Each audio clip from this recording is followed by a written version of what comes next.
Good morning, all students. 12th Commerce Economics, chapter number 5. Concept is employment programs in rural areas. So, इससे पहले हमने बाकी के programmes देखे. अब आती है housing schemes. In India, still a majority of poor peoples dwell in semi-stable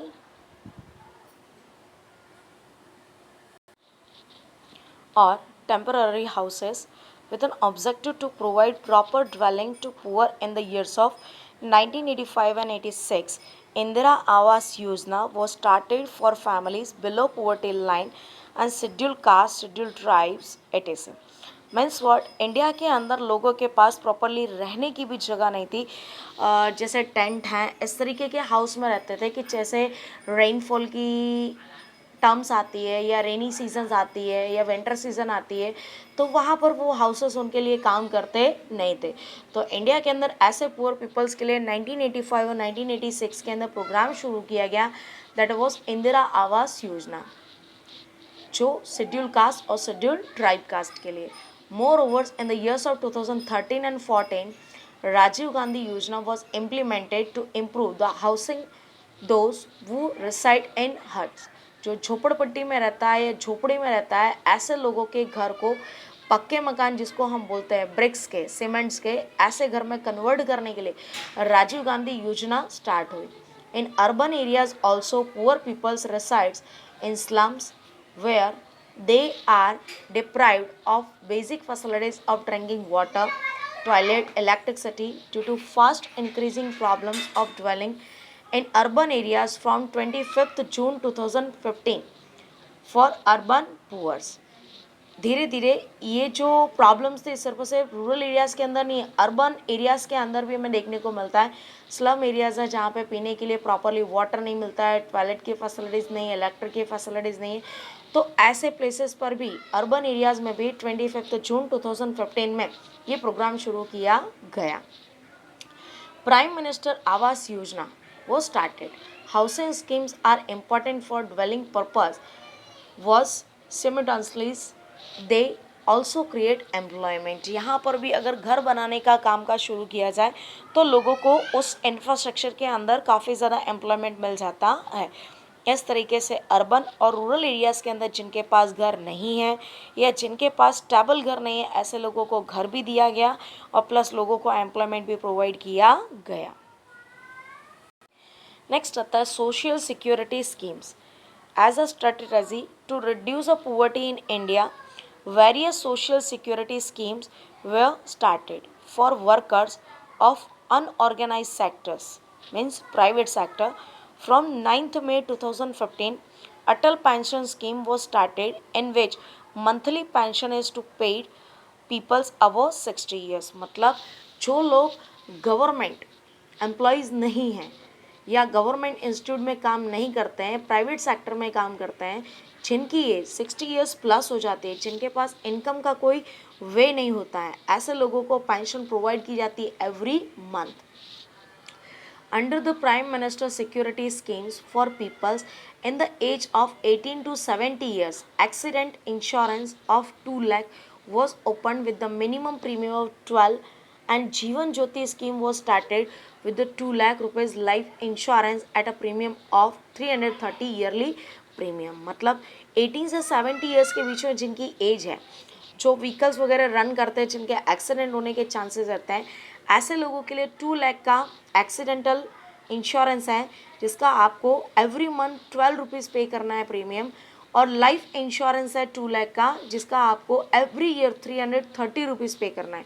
इतनी कम कॉस्ट पे आपको ये सिक्योरिटी प्रोवाइड कर रहे हैं. To safeguard farmers from the crop failures, prime minister फसल बीमा योजना वॉज स्टार्टेड. मतलब क्रॉप जो हम फार्म्स के अंदर लेते हैं, कई बार ऐसा होता है कि रेनफॉल कम होता है या ज़्यादा होता है तो वो डैमेज हो जाती है.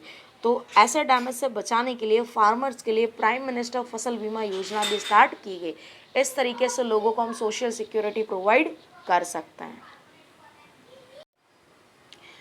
जनधन योजना, शायद तक इसके बारे में आप लोग अच्छी तरीके से जानते होंगे, सिर्फ हमारे पास बेसिक डिटेल्स नहीं होगी, वो भी हम चलते हैं.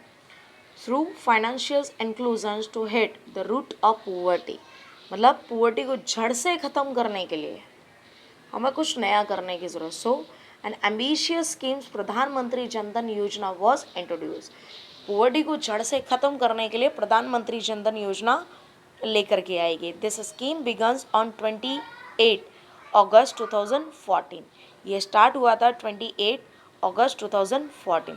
On the very first day of this scheme 1.5 crore accounts were open, एक ही दिन में इस योजना के तहत 1.5 करोड़ अकाउंट्स ओपन किए गए थे।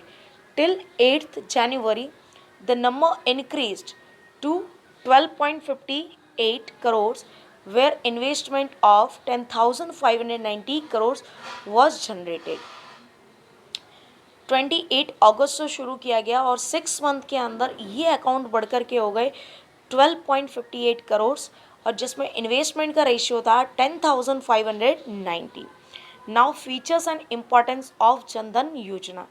With the objective of increasing banking facilities per capita and reduction in the regional inequalities, this yojana was started, and the main purpose was that the subsidy given to poor families by government should directly go to their bank accounts। मतलब यहाँ पर कोई regional inequality नहीं है, धीरे धीरे हमने जो अर्बन और रूरल्स के बीच में गैप था उसका रिडक्शन किया है, पर कैपिटा इनकम भी लोगों की बढ़े, इस तरीके से बैंकिंग फैसिलिटीज़ को हमने स्टार्टअप किया है। और ये योजना का मेन पर्पज़ ही था कि सब्सिडी पुअर फैमिलीज़ तक पहुंचनी चाहिए, और हमारी गवर्नमेंट जो होती है वो सब्सिडी अकाउंट के ज़रिए प्रोवाइड करती है। तो in short everyone person have account in the banks. अब लोगों के पास मनी नहीं होती है, काफ़ी लोगों का ट्रस्ट नहीं होता है तो वो बैंक में अकाउंट नहीं रखते थे, बट जनधन योजना के तहत बहुत सारे लोगों ने अकाउंट ओपन करवाया। The main feature of this scheme in that the bank account is opened with a zero balance।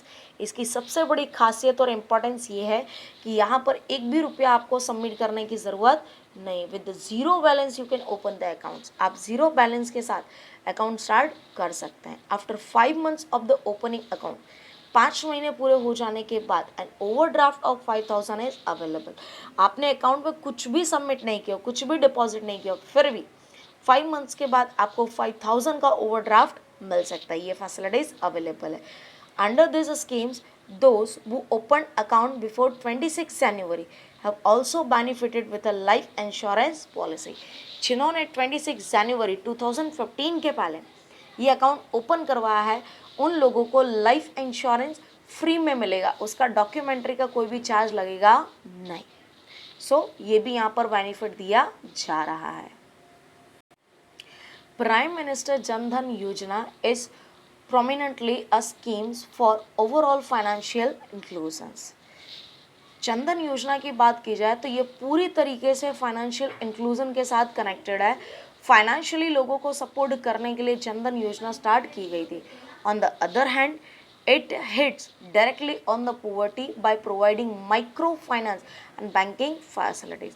Directly ये पॉवर्टी पर असर करता है। हम बड़ी बड़ी फैसिलिटीज़ नहीं दे सकते, लेकिन लोगों को जितनी चाहिए होती है एटलीस्ट उतनी फैसिलिटीज़ हम अगर हर एक पर्सन तक पहुंचा सके माइक्रो फाइनेंस के ज़रिए।